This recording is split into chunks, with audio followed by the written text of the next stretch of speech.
শুভ দুপুর বন্ধুরা। আপনার কি কোনো মনে হচ্ছে যে আমার উপরে কোনো তন্ত্রক্রিয়া করা হয়েছে, অর্থাৎ ব্ল্যাক ম্যাজিক কেউ করেছে আপনার উপরে?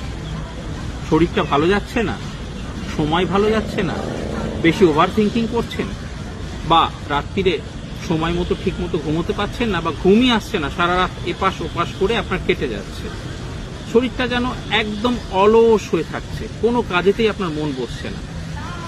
এইরকম যদি আপনার সঙ্গে চলতে থাকে তাহলে অবশ্যই আপনার উপরে কেউ তন্ত্রক্রিয়া করিয়েছেন।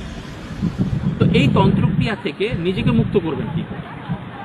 সময় দেখে যখন আমাদের গঙ্গায় জোয়ার আসে ওই সময় চলে যান এবং ওই জোয়ারের জল দিয়ে 11 দিন যাবৎ প্রতিদিন স্নান করুন ওই জোয়ারের জলে। আস্তে আস্তে দেখতে পাবেন যে আপনি এই তন্ত্রক্রিয়া থেকে মুক্ত হয়েছেন এবং আগের থেকে অনেক বেটার ফিল করছেন, সবটাই আপনার শরীর থেকে নেমে গেছে। দেখুন, ভালো থাকবেন।